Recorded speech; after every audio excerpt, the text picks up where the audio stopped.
welcome into another The First Descendant video. My name's SgtMoose, and today, guys, we're going to be talking about our Meteor Strike build for Serena.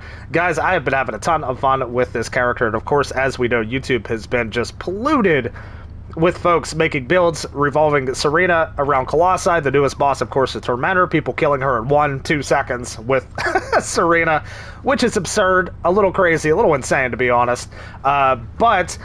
You know, where I found the most fun with her, guys, is actually mobbing, man. And this is the first kind of build that I'm working on Serena with, and I think I have it the way we want it. So let's jump into the modules. We'll talk about that a little bit, guys. So, you know, upon seeing Divine Surge in action, I think, you know, I was pretty aware that we were going to need some skill range for this particular ability. Also cooldown, skill cost, things like that, because this is a pretty MP heavy build. So coming over here, obviously we have Divine Surge, which we just talked about. This will modify the fourth ability, turning it into a singular and fire ability, and it will do the damage with knockback that we showed. Now coming over here, guys, we have singular skill power modifier because this ability is singular and fire, which also pairs with focus on fire. And we're running these two because they also give us additional skill cooldown of 6.1% for both. So, just for increased survivability, we have increased HP because this is a squishy build, so this adds for a little survivability. Nimble Fingers here is a no-brainer, guys, gives us a bunch more skill cooldown for that Divine Surge. Skill cost. Now, this is a big one for me, guys. I was having a little bit of trouble with MP until I ran a Strong Mentality. I tried it out. Wasn't sure if it was going to work the way I wanted to, but it actually works perfectly. This helps me lower the skill cost tremendously on the Divine Surge and helps me, you know, get through the activity without having to sit around and hunt for MP. Also, skill expansion paired with maximized range is going to give us a massive boost in range to our ability. Coming in with Frugal Mindset, we're pairing it with that too. This is going to help for both skill cost and skill effect range, two things that we're really working toward in this build as well. And coming over here with MP Conversion, this is going to give us a even more skill cooldown for a slight reduction in max MP, which doesn't really hurt us at all. In this last slot, guys, it's kind of a flex spot. I thought about going MP Collector here. However, I hear it is broken. I have not tested it. So until it's fixed, and actually I might not even need it after it's fixed, we'll see. But I went with more survivability with HP amplification here. But if you guys, you know, are fine with being a little more squishy, you can put pretty much any mod you want here. I just want HP amplification, I should say. Now for the Reactor, guys, very, very important.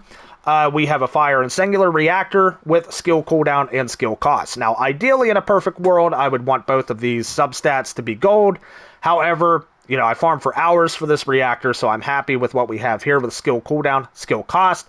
Again, we want to be getting that Divine Surge back as quickly as possible and be using, you know, as little MP as possible.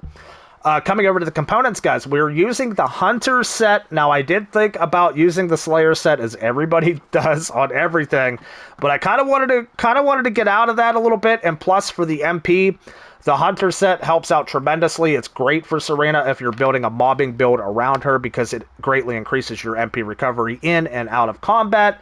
Now, also for the substats on this Hunter set, you want to make sure that you're running MP recovery out of combat and in combat, things like that. We're always looking for a better set here, but the Hunter set can be very tedious to grind in the Void Vessel right now. So this is what we got, and I'm pretty happy with it for now. So yeah, that's our components, guys. The full Hunter set to get them MP bonuses as well.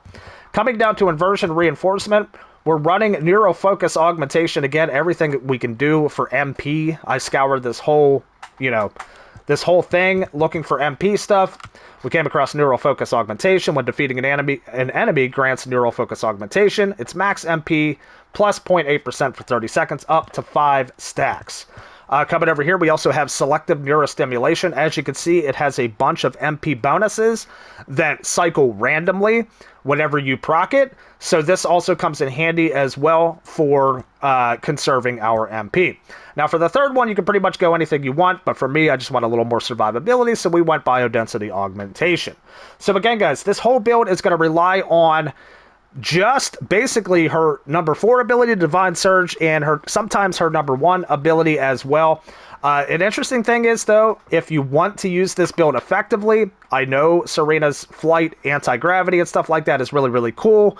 However, you're not going to want to be using that stuff because it's just going to suck the life out of your MP.